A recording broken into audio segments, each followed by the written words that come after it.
En el periodo de los años 50, su madre fue maestra en un caserío y su padre contador público. Hoy es uno de los médicos más respetados en Estados Unidos. El único latinoamericano que ha conseguido presidir la Sociedad Americana contra el Cáncer, especialista en salud pública, multipremiado, profesor de la Universidad George Washington, colaborador de CNN en español. Loco por el fútbol, loco por el tango, por los libros de historia, los paseos en bicicleta y compartir lo que sabe. De hecho, es un divulgador científico difícilmente insuperable. Es el médico que todos quisiéramos tener, el médico de cabecera que todos deberíamos tener. Es el doctor Elmer Huerta, que ha decidido repasar su vida y su carrera hoy aquí en Camilo. Porque hablando se entiende la gente. Buenas noches tengan todos.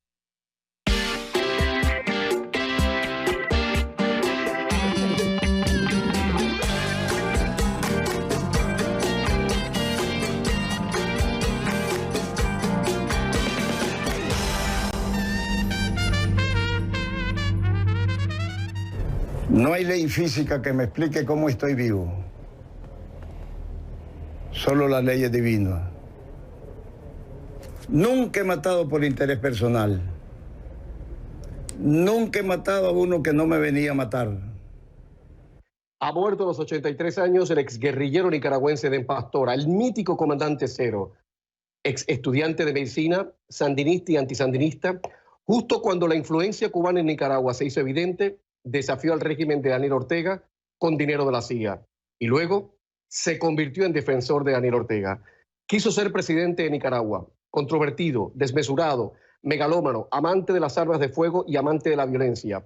Un sujeto que no se cortaba ante nadie a la hora de hablar de los hombres que había matado. En minutos, parte de la entrevista que concedió a este programa en agosto de 2018. Doctor Elmer Huerta, buenas noches, bienvenido. Camilo, muy buenas noches a todos. Encantado de estar contigo nuevamente y muchísimas gracias por este programa, Camilo. Vamos a repasar toda su vida. ¿Jura usted decir la verdad y solo la verdad? Sí, juro.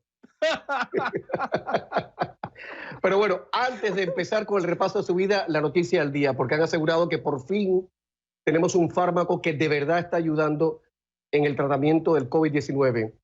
Y quiero que usted explique realmente cuál es la importancia de ese fármaco que la OMS dice que es esencial para cualquier sistema de salud. Estamos hablando de la dexametasona. ¿De qué va esto, doctor? Bueno, esta es una noticia muy importante que viene de Inglaterra, Camilo. La dexametasona es un medicamento de la familia de las cortisonas, así se les llama, los esteroides o corticoesteroides, y tiene 59 años de edad y se ha usado muchísimo en todo el mundo, es muy barata, y lo que ha demostrado en este estudio hecho en las Islas Británicas es que es el primer medicamento, Camilo, y esto es lo importante de esta noticia, que ha logrado disminuir lo que se llama la mortalidad de los pacientes que están hospitalizados por la COVID-19. Y fíjate que lo interesante del estudio es que si la persona está hospitalizada y solo recibe oxígeno, disminuye la mortalidad en 20%. Si está ya en la unidad de cuidados intensivos con los ventiladores, intubado, la disminuye en 35%, Camilo. Es decir, cuanto más grave estás, más te ayuda a que no te mueras. Y este es el primer medicamento que ha logrado esto. Como recordemos, el Remdesivir, que es un antiviral que se estudió mucho, logró disminuir los síntomas y los días de hospitalización. Pero esta medicina es la primera que realmente disminuye la mortalidad y está disponible en todo el mundo y es muy barata, así es que ya todas las unidades de cuidados intensivos y doctores que hospitalizan a pacientes ya deben haber tomado nota y ya deben estarla usando, Camilo. Me encanta empezar el programa con una buena noticia. Un detallito, doctor, ¿este esteroide es de la familia o es el que nos mandan a los asmáticos cuando estamos en crisis para dilatar los bronquios y todo eso? Correcto, te la pueden mandar para el asma, te la pueden mandar para las alergias, se usa para el lupus, para las artritis reumatoideas, se usa para múltiples cosas. No te digo, son 59 años de uso que tiene este medicamento. Pero ojo, un aviso a todos los televidentes. Esto es para pacientes hospitalizados. Por favor, que a nadie se le vaya a ocurrir que porque le sobró dexametasona por alguna alergia, empiece a tomársela. Eso no está permitido. No es un profiláctico, no es un profiláctico. Bueno, Absolutamente doctor, no. Y lo demostró el estudio. El estudio lo ha demostrado que no sirve como profiláctico. bueno, vamos a hacer algo ahora. Ahora usted cierre los ojos y trate de recordar, de imaginar a aquel Elmer Huerta que con 9 años iba de la mano de su tío Leoncio a ver la primera autopsia sin que sus padres se enteraran de lo que se estaba fraguando a su alrededor. ¿Cómo fue eso? Pues yo vivía con mi tío, yo vivía en realidad en Lima, en un pueblo que se llama Chosica, muy cerca de Lima, pero íbamos de vacaciones con mi madre, que era profesora, a esta ciudad de Huaraz, en donde mi tío trabajaba como médico y era el médico legista de la región. Y una mañana me dice, vamos al hospital, era el hospital de Belén, en la ciudad de Huaraz, y era una tarde, y me dice, vamos al hospital que vamos a ver una autopsia. Una autopsia, yo tenía 9 años y fui, y hasta ahora me acuerdo, Camilo, era un señor que había fallecido ahogado en el río Santa, que es el río que corre por la región, y estaba muy hinchado. Y yo, muy curioso, lo empecé a mirar y él empezó a hacer la autopsia, me empezó a enseñar los órganos y en eso las monjas, que eran las que administraban el hospital, se dieron cuenta de que yo estaba allí y casi lo despiden a mi tío por el maltrato psicológico de tener a un niño mirando una autopsia. Pero te confieso que yo no sentí asco, no sentí rechazo por el cadáver, al revés, tenía curiosidad. Lo que me daba miedo como niño era que esa noche el cadáver me empiece a jalar la pata en la cama. Oiga, doctor Huerta, este tío Leoncio es una figura importantísima en su vida. Sin el tío Leoncio, usted hubiese estudiado medicina e incluso se hubiese decantado por la oncología. Probablemente no, porque el tío Leoncio, él era médico, como te digo, y cuando murió mi padre, porque mi familia, que era de un pueblo muy pequeño en el callejón del Huaylas, en el Perú, que se llama Recuay, mi padre decidió emigrar a la capital, eso se llama migración interna, eso se ve en todos los países. Él se mudó primero y luego al año mandó traer a mi mamá y fui yo, que tenía 4 años, y mi hermanita, que tenía 3, nos fuimos a vivir con mi papá. Y mi padre falleció, Camilo, al año de haber llegado y mi madre quedó viuda. Y entonces mi tío, el tío Leoncio, el hermano de mi madre, él como que me tomó bajo sus alas y él me llevaba todos los años a vivir con él y él me inculcó lo de la medicina, porque en esa época en un pueblo pequeño de provincia, Camilo, el consultorio del doctor quedaba en su casa, o sea, la casa era consultorio y yo vivía allí. Entonces cuando yo salía en la mañana o en las tardes, ahí estaba el paciente quejándose, el otro que sangraba, el otro con la pierna rota y yo empecé a crecer en ese ambiente y para mí cuando desde esa edad me decían, ¿qué vas a hacer cuando sea grande? Doctor, y repetía. Y cuando terminé la secundaria a los 16 años, me preguntaron, ¿y qué quiere ser? Pues, ¿qué otra cosa tiene que ser doctor? Y así fue como ingresé a la Universidad de San Marcos en Perú, exacto. Usted comienza sus estudios de medicina en San Marcos, en Perú, y los termina aquí en los Estados Unidos. Pero antes, hay un momento en su infancia, en su juventud, que usted descubre la radio. Debo decir que el doctor Huerta, desde el año 1989, produce su propio programa de radio que se emite en América Latina y en Estados Unidos. El momento en que usted descubre la radio y ve todas las potencialidades de ese medio para lo que usted quiere hacer, tiene que haber sido glorioso. ¿A qué edad fue eso? Yo descubrí la radio probablemente a los 8, 9, 10 años de edad. Eran esos radios antiguos de tubos que mi padre había dejado y eran radios que captaban, tenían onda corta, onda larga y onda media. Y tenían que calentarse. Claro, y que tenían que calentarse, obviamente. Entonces yo buscaba la onda corta y ahí escuchaba la RAI de Italia, la Voz de América, esas radios que se transmitían en esa época. Y como yo vivía un poco lejos de Lima, como a 40 kilómetros de Lima, las estaciones de radio, Camilo, no llegaban con fuerza allí. Entonces, después de las 6 de la tarde había que hacer esfuerzos, pero yo escuchaba la radio de Lima, las radionovelas que habían en esa época. En el mes de octubre pasaban unas historias bellísimas del Señor de los Milagros, con mis hermanas sentados allí, escuchábamos todas esas historias en la radio y la música, ni qué decir, la música me encantaba y descubrí el tango, los valses criollos peruanos, los porros y toda esa música, y la radio para mí fue una compañera muy grande. Oiga, doctor, en el momento que usted descubre la radio y se enamora de la radio, ese puede ser el punto de partida, digo yo, subliminal, subconsciente, de lo que vendría después, porque usted sobre todo, además de un oncólogo y de un experto en salud pública y de un médico como la copa de un pino. Usted es un pedagogo extraordinario y un divulgador extraordinario.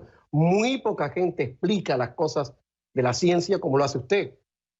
¿Cómo, por dónde le entra el agua al coco? ¿Cómo aprende usted a hacer eso? ¿Cuáles son sus premisas para conectar con todo el mundo? Buena pregunta, Camilo. Yo respondo que quizás haya sido el comienzo de mi vida, porque mi madre era profesora de educación primaria en el Perú, en un pueblo muy pequeño, en un pueblito pequeño que se llama Catac, que es un pueblo muy pequeñito y igual. Así como te conté que la casa del doctor era su consultorio, pues la casa de la profesora era también el salón de clases. Y en la sala de ella iban los niños a estudiar y yo estaba gateando, creciendo allí y yo me miraba cómo mi madre enseñaba en la pizarra de esas de tizas antiguas y yo estaba probablemente de 2 años, 2 años y medio, 3 años allí dando vueltas y así aprendí a leer muy temprano y aprendí el arte de la enseñanza que probablemente mi madre me inculcó. Probablemente de ahí nace la cosa, Camilo. Usted es oncólogo, pero siempre ha dicho que lo que más le tira, lo que más le interesa es el tema de la salud pública. ¿Por qué? A ver, sí, mira, la salud pública me interesa muchísimo porque me permite ver el globo, el cuadro, porque además de esto de salud pública, y antes de ser oncólogo hice medicina interna, que es la especialidad de medicina de los adultos, es la madre de las especialidades, medicina interna, luego hice oncología médica, tratamiento del cáncer con quimioterapia, pero aquí en Estados Unidos hice prevención y control del cáncer, esa es mi tercera especialidad, y luego la de salud pública, que es la que más me gusta. ¿Por qué? Porque me permite mirar las comunidades en globo, lo que se llama distribución de las enfermedades. ¿Por qué se enferma la gente? Por ejemplo, en esta pandemia, fíjate, Camilo, cómo estamos descubriendo que esta pandemia es el gran desnudador de las desigualdades socioeconómicas por donde pasa, desnuda eso. Eso es salud pública y a mí me encanta muchísimo esa parte de la medicina. Pero hubo algo en su vida, digamos, qué sé yo, estoy fabulando, estoy imaginando el encuentro con algún paciente, alguna paciente, alguna circunstancia terrible que habrá visto en Perú, que lo haya conducido a usted a decir, yo tengo que dedicarme a la salud pública, esto hay que removerlo, esto hay que cambiarlo, esto hay que hacerlo de otra manera. Pues sí, Camilo, ocurrió en 1986 en el Perú.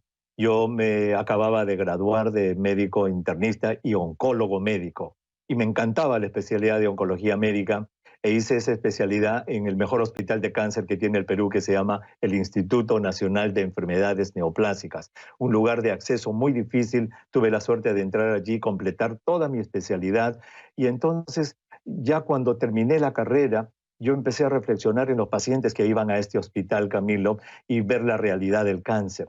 Yo daba quimioterapia, pero a mí ya me empezó a dar como una especie de revolución interna de que mis pacientes, por más quimioterapia que yo les daba, morían. ¿Y por qué morían, Camilo? Porque llegaban muy tarde. Eran tumores prevenibles, el cáncer de la mama, el del colon, el del cuello del útero, 100% prevenible el del cuello del útero, que me lo mandaban para quimioterapia. Y nunca olvidaré, Camilo, esa tarde que una señora, estando en una camilla, en la emergencia, en un charco de sangre, la señora con una anemia gravísima, la enfermera me dice, doctor, aquí hay un cáncer del cuello del útero. Yo fui a ver a la señora, estaba muy pálida. Camilo, cuando intenté hacerle lo que se llama el tacto vaginal que hacemos los doctores, poniendo dedos en la vagina, no pude ingresar ni siquiera 1 centímetro, porque tenía un tumor sangrante enorme en el cuello del útero, Hostia. cáncer del cuello del útero. Y yo le pregunto a la señora, señora, ¿por qué no se ha hecho su Papá Nicolau? ¿Usted no sabe lo que es el Papá Nicolau? Y ella me dijo, el Papá Nicolau es eso que ustedes hacen en la garganta, doctor. No No puede sabía, ser. no sabía. Y entonces para examinarla, Camilo, porque había que examinar, cuando hay este tipo de cáncer se examina la parte rectal del paciente, eso duele, fastidia. Para relajarla le dije, señora, ¿usted mira telenovelas? Camilo, y me contó de memoria la última telenovela que se estaba pasando, Simplemente María. Me la contó de memoria. En ese momento, Contradicciones, ¿no? Camilo, yo dije, esta especialidad no es para mí. Esta mujer, ¿por qué sabe tanto de telenovelas y no sabe nada de salud? Lo que la gente necesita es que se le informe, se le dé información basada en ciencia y en evidencia para que la gente empoderada con esta información pueda ir más temprano, hacer prevención, hacer detección del cáncer. Y ahí fue donde yo tomé esta decisión de cambiar de especialidad, dejar el Perú y venirme a Estados Unidos, porque en ese año 86, Camilo, en el mundo solo había un sitio que daba este tipo de entrenamiento para ser especialista en prevención y control del cáncer, y era aquí, en Washington, precisamente, en los Institutos Nacionales de Salud. Entonces, allí fue donde yo dije, los medios de comunicación deben ser usados, porque así como se usan para dar información de deportes y de telenovelas, deben ser usados también para dar información de salud. Los hombres llegaban, Camilo, con unos tumores gigantescos del colon, terribles. Pero ¿sabes qué? No sabían que era el colon, ni idea tenían que era el colon o intestino grueso. Pero ¿sabes qué? Se sabían todos los resultados de los partidos de fútbol del fin de semana de memoria. Claro, claro. Ahí fue donde yo abandoné la especialidad y me vine para acá, correcto. Renato Cisneros, escritor peruano, buen tipo, ha dicho que amigo. usted es el hombre, sí, es un tipazo, Renato, ha dicho que usted es un hombre tan popular en Perú que podría proponer su candidatura a presidente y a lo mejor saltaba la liebre. Sin embargo, usted ha dicho que el error político más contundente de su vida está relacionado con la política y con un expresidente peruano que deja mucho que desear, hay que decirlo. No sé si fue su amigo, si fue su pana, pero es un señor que deja mucho que desear. Si le parece bien, hablamos de eso después de la pausa, ¿vale? Claro que sí, regresamos. Gracias. El doctor Elmer Huerta, repasando su vida aquí en Camilo. Y en minutos, yo diría la última entrevista que Den Pastora concedió a CNN en español, también aquí en Camilo. Pueden comunicarse con Dr. Huerta a través de numeral Camilo Huerta, numeral Camilo Huerta. Y ahora la letra pequeña de Dr. Huerta. Lleva 31 años de casado, tiene 2 hijos, 4 gatos, devora los libros de historia, le gusta cocinar platos peruanos y da largos paseos en bicicleta. Además, estudió medicina en Perú y en Estados Unidos. Ganador en 2005 del Premio Humanitario de la Universidad George Washington, en la que da clases hoy. En 2008, Hispanic Business lo elige entre los 100 hispanos más influyentes de los Estados Unidos.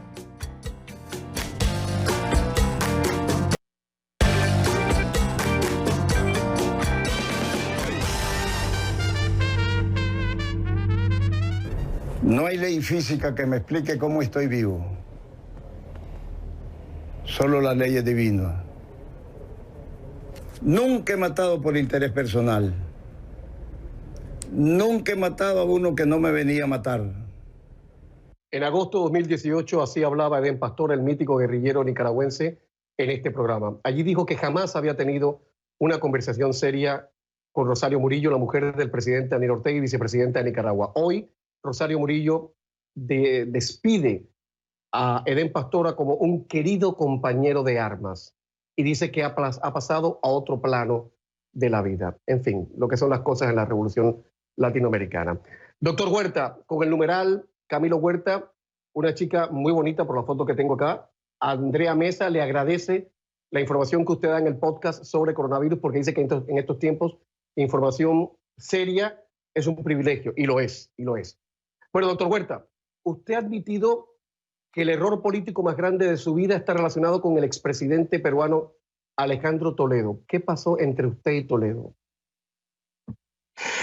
Bueno, Camilo, pues mira, yo conocí al señor Toledo porque un día me llaman por teléfono, yo estaba aquí en casa y me llaman por teléfono del Perú y me dicen, le quiere hablar el presidente Toledo. Él era presidente en esa época. Y entonces, tú sabes que el señor Toledo es uno de los más imitados que hay en el Perú. Muchos cómicos lo imitan. Y yo pensé que era un imitador que lo estaba suplantando a él, pero era él en realidad. Y me pidió un favor para él y para su padre, que le consiga una medicina. Y ahí lo conocí. Y me dijo, cuando usted venga a Lima, quisiera que por favor me visite. Y así fue cuando viajé a Lima en una oportunidad. Me acerqué porque me había invitado.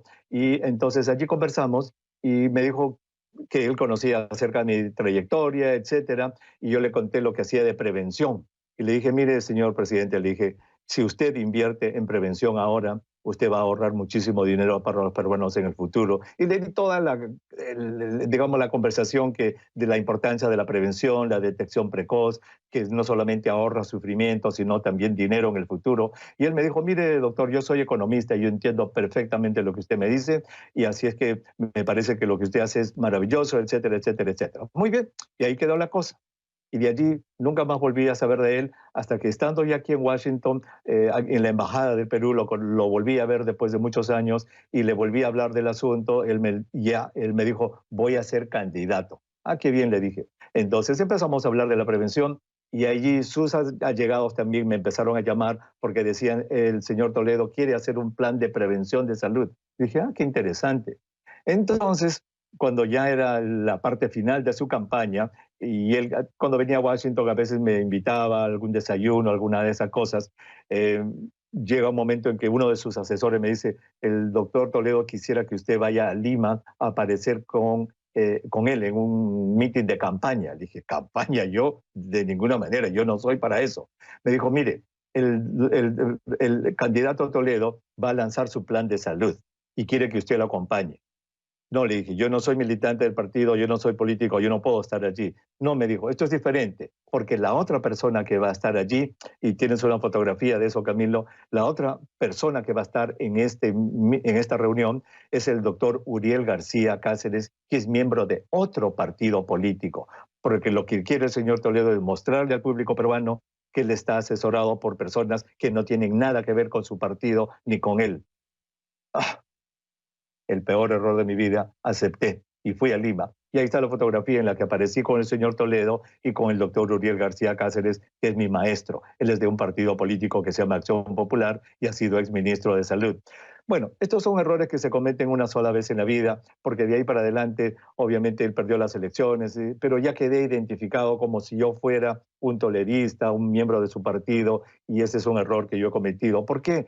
Porque lo mío no es la política, Camilo. Lo mío simplemente es informar al público y hablar de salud pública, que tiene que ver con la política, obviamente, pero no como, digamos, un protagonista de la política, sino como un analista de la política, en este caso de salud pública. Obviamente después me enteré de todos sus problemas y de todas las cosas, así que bueno, es un hombre que la justicia lo debe juzgar y que lo condenen si es que es culpable de lo que ha cometido, pero en lo personal yo me arrepiento muchísimo de haber participado en un acto político, porque yo no soy un político, no he nacido para ser político, no tengo ese lenguaje del político, Camilo.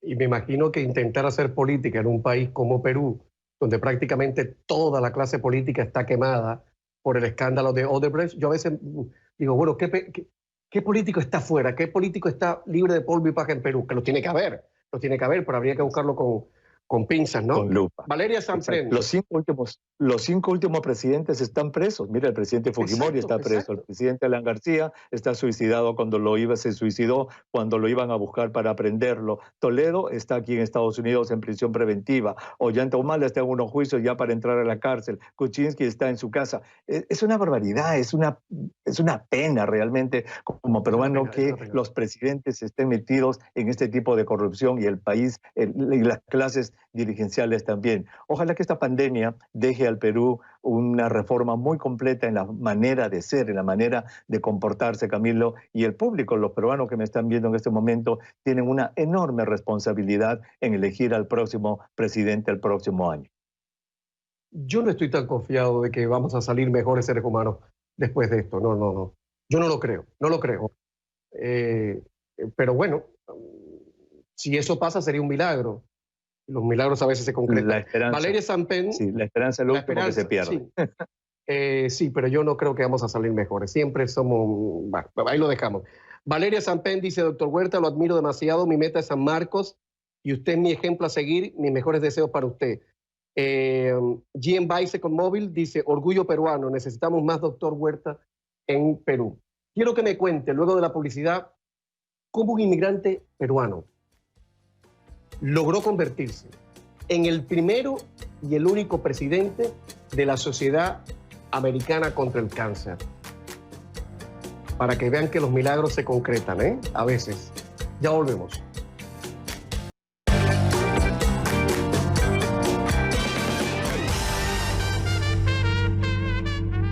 Hoy el café de sobremesa es con el doctor Elmer Huerta, nuestro médico de cabecera, que es un hombre capaz de seguir al menos el itinerario de 10 ligas de fútbol soccer en el mundo.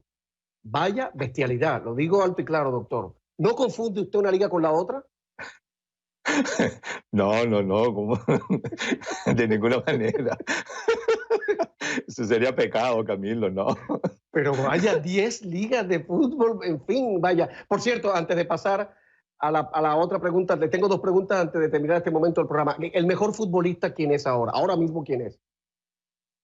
En este momento yo creo que es Lionel Messi. Sigue siendo el mejor futbolista del mundo. Ahí estamos, ahí estamos. Bueno, doctor, ¿cómo un inmigrante peruano logra convertirse en el primero y único presidente hispano de la Asociación Americana contra el Cáncer? ¿Cómo eso se consigue? Camilo, mira, esta es una anécdota muy curiosa. Mi mentor en Perú es el doctor Luis Pinillos Ashton. Él, un día, cuando él era director del centro de cáncer en el que yo trabajaba allí, me llama emocionado a la dirección y me dice, Elmer, mira quién nos escribe. Y me muestra una carta, Camilo, de la Sociedad Americana del Cáncer, en la que nos invitaba a una reunión de control del tabaco. Y me dice, mira, la Sociedad Americana del Cáncer nos está escribiendo. ¡Qué emoción! Ahí conocí a la Sociedad Americana del Cáncer, sin imaginar que cuántos años después de eso iba a ser presidente de esa sociedad. Cuando yo llegué a Estados Unidos, Camilo, me involucré muchísimo con la Sociedad Americana del Cáncer, que es una organización maravillosa. Es la organización de voluntarios más grande del mundo. Y empecé desde abajo, como se dice, siendo voluntario en el estado de Maryland, donde vivía en esa época. Y de allí uno va avanzando en las acciones voluntarias. Me hice miembro del directorio regional, del directorio estatal y luego ya del directorio nacional. Y el año 2004, mira cómo es esta organización de seria, me anunció, me dijo, me propuso si quería yo ser presidente en 4 años. Y entonces yo acepté y pues ahí pasas por ser segundo presidente, primer vicepresidente, presidente electo y presidente que me tocó ser el 2007. Y fue maravilloso porque cuando me pidieron que yo deje un legado, porque me dijeron los presidentes siempre les damos la oportunidad de dejar un legado, ¿cuál sería el suyo?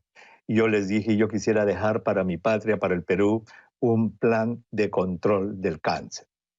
Y eso fue lo que pasó. El plan Esperanza. Exacto, y la Esperanza ya ha devenido en eso, porque el año 2004 empezamos a hacer eso en el Perú y con los años ya se ha convertido en el plan Esperanza de control del cáncer del Perú. De tal modo que puedo decir que a la distancia en algo he contribuido a mi patria, Camilo. Doctor, pregunta final. ¿Sabe usted cuál es la última pose de Miguel Bosé? Miguel Bosé es un hombre que lleva la pose incorporada. No le estoy quitando mérito, es un gran artista, pero que la regó, porque los grandes artistas dicen estupideces. Y Miguel Bosé le ha dado por decir ahora que con la vacuna del COVID-19 nos van a meter unos microchips, unos nanobots, para que los grandes poderes los controlen. Y que con la red de telefonía 5G se está expandiendo el COVID-19 y otras hartas de imbecilidades que está diciendo. Usted, que está en la primera línea de la información de la batalla en esta pandemia, ¿qué le responde a estas criaturas?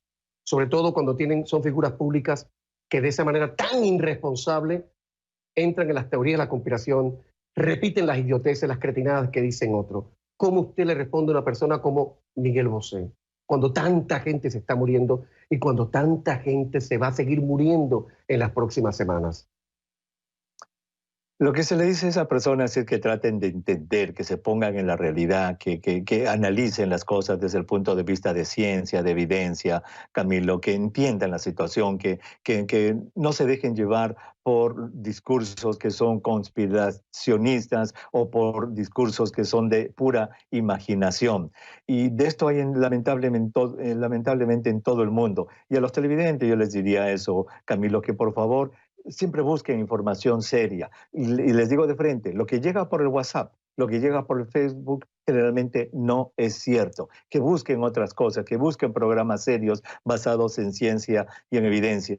Aquí en CNN en español tenemos mucho material para ellos. Tenemos ahora este podcast diario que producimos con los muchachos de los periodistas de la sección digital, que son maravillosos. Tenemos los programas que hacemos en televisión, CNN Radio. Entonces hay material, hay evidencia, hay ciencia. Yo les diría, por favor, lean, investiguen, porque hacen daño con sus apreciaciones apreciaciones. En el Perú ha aparecido una persona, Camilo, en el Perú, que dice que si todos los peruanos, 33 millones, tomaran unas cuantas gotas de una medicina que se llama ivermectina, desaparecería el COVID-19 del Perú. ¿Cómo puede una persona decir Por eso? Dios, por Dios. A mí esto me ha dejado anonadado, la verdad, porque yo siento una profunda admiración por Miguel Bosé como artista. Me parece un tipo muy innovador, muy rompedor. Si bien muy instalado en la pose y en el escándalo, en la provocación, y ya no tiene edad para eso. Pero bueno, don Miguel, siga usted cantando Amante Bandido y lo otro déjeselo a los expertos, que es lo que saben. Doctor Huerta, muchas gracias por haber estado en el programa. Ha sido un placer enorme. Camilo, te agradezco muchísimo, de verdad, la generosidad de presentarme ante el público de CNN. Es una organización a la que yo quiero muchísimo. Empecé a colaborar con CNN en español hace 25 años en CNN Radio. A nuestra amiga María Asunción Guerrero, que hacía radio en esa época, de repente está mirando, la saludo a la distancia. Luego, cuando apareció televisión hace 22 años, también empecé a colaborar, y así es que a CNN lo llevo muy dentro del corazón. Y gracias, Camilo, a todos, y un saludo a todos los amigos y amigas en CNN y a todos los televidentes. Gracias, Camilo. Buenas noches. Un abrazo, un abrazo. Lo que viene merece estar en la antología universal del infamio. Ya viene, aquí en camino. No hay ley física que me explique cómo estoy vivo. Solo las leyes divinas. Nunca he matado por interés personal. Nunca he matado a uno que no me venía a matar. Ha muerto a los 83 años el exguerrillero nicaragüense Edén Pastora, el mítico comandante Cero, el hombre que puso en jaque a toda la dictadura de Somoza en el año 1978 cuando tomó el Palacio Nacional. Controvertido, desmesurado, megalómano, amante de las armas de fuego, amante de la violencia, violento él, desleal, un sujeto que no se cortaba ante nadie a la hora de hablar de los hombres que había matado. Enseguida, parte de la entrevista que concedió Edén Pastora a este programa en agosto de 2018.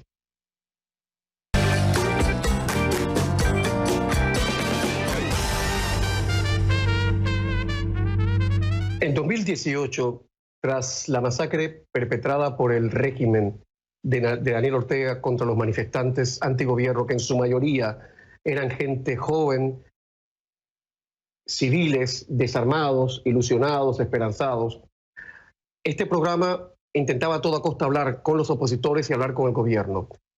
Daniel Ortega no hablaba ni con su madre. Le dio una entrevista a nuestro compañero Andrés Oppenheimer diciendo unas barbaridades, diciendo y desdiciéndose.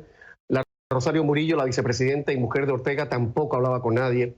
Y en ese contexto, yo recuerdo que cayó de pronto el nombre de Edén Pastora, el comandante Cero, el mítico comandante Cero, el hombre que mantuvo en jaque al Palacio Nacional de Gobierno en Nicaragua, en Managua, en 1978, en una de las acciones de guerrilla más audaces de la historia de la humanidad.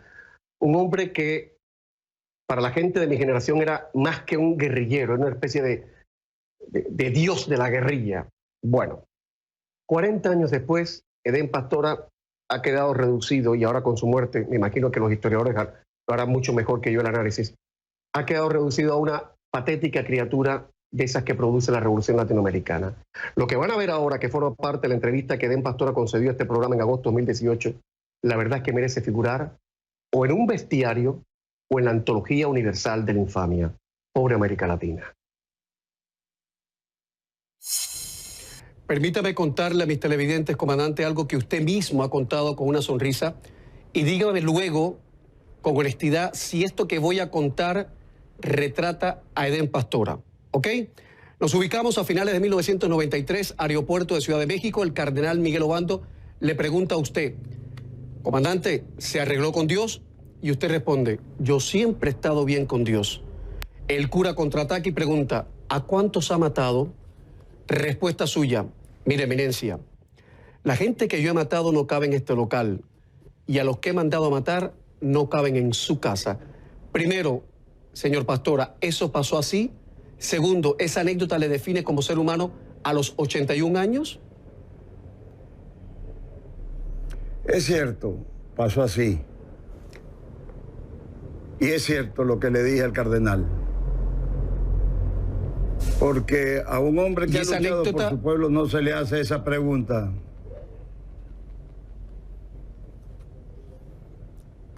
Le preguntaba si esa anécdota le define a usted como ser humano ahora con 81 años. Como un ser humano enamorado de mi pueblo, que estoy dispuesto a hacer lo que sea por la libertad y el bienestar de los nicaragüenses. Quiero decirle que ni tengo dinero, ni nunca he sido contra. He sido disidente, discrepante. La contra estaba en el norte. Yo estaba en el sur,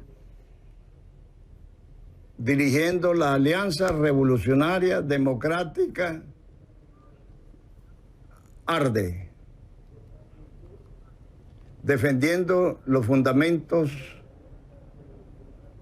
del verdadero sandinismo.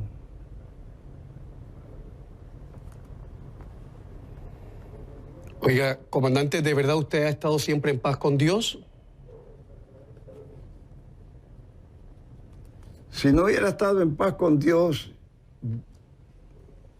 Dios hubiera dejado que me hubiera muerto 1000 veces. O fuera un lisiado. O un loco. Dios me ha cuidado. He vivido 16 atentados y centenares de veces en peligro de muerte. No hay ley física que me explique cómo estoy vivo. Solo las leyes divinas.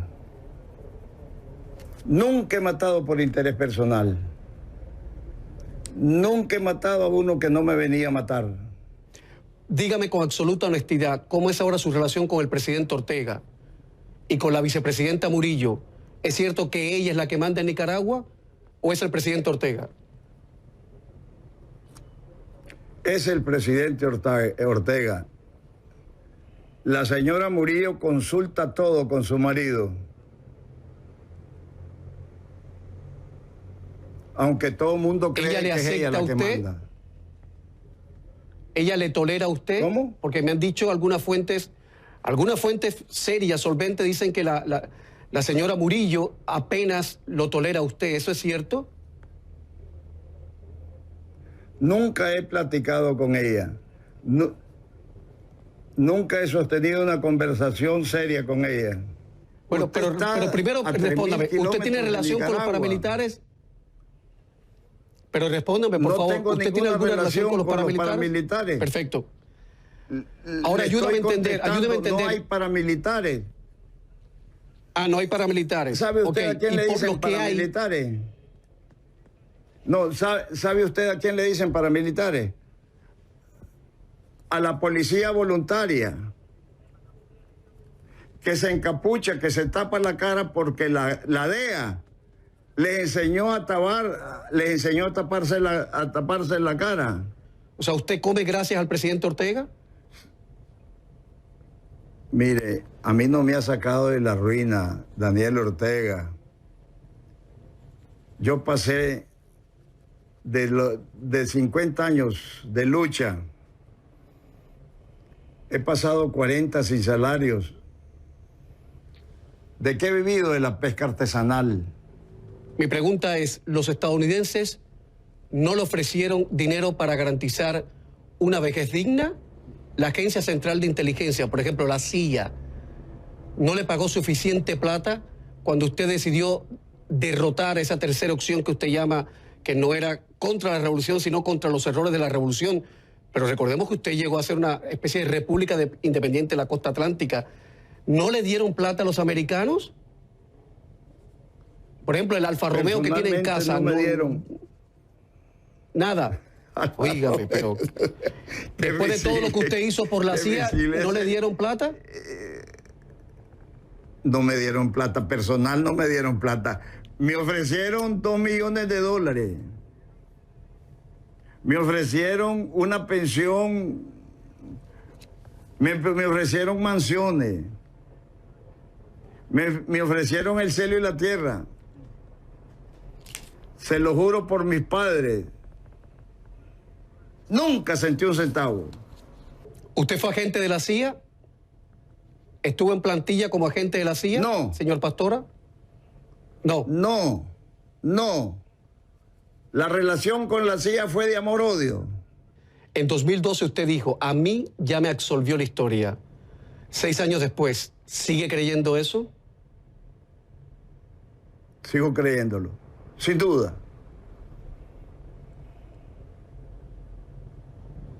¿No tiene remordimiento de conciencia de ningún tipo? No tengo remordimiento. Señor Pastora, muchísimas gracias. Estoy... Muchísimas gracias por haber recibido a CNN. Edén Pastora siempre dijo que jamás había pasado más allá del buenas tardes con Rosario Murillo. Y hoy Rosario Murillo lo despide como un vigoroso compañero revolucionario. Ha dicho que ha pasado a otro plano de la vida y que Dios lo tiene en los paraísos que crea el Señor para la gente buena, dice Rosario Murillo.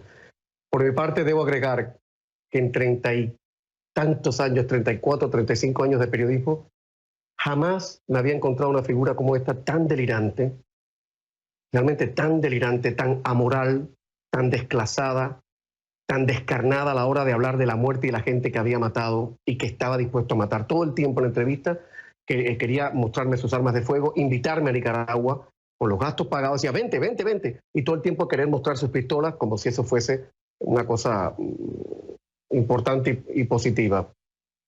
Edén Pastora ha muerto a los 83 años y Edén Pastora es, si me lo permiten, la evidencia de que no hay revolución que se salve a sí misma. La Revolución Francesa terminó en el terror, la Revolución Bolchevique en el horror estalinista, la Revolución Bolivariana en la destrucción de todo un país, la Revolución Cubana ha terminado en ese reggaetón semi-ideologizado que es Cuba hoy. No hay revolución que se salve y Edén Pastora lo ha demostrado. Buenas noches, buena suerte tengan todos. Hasta mañana.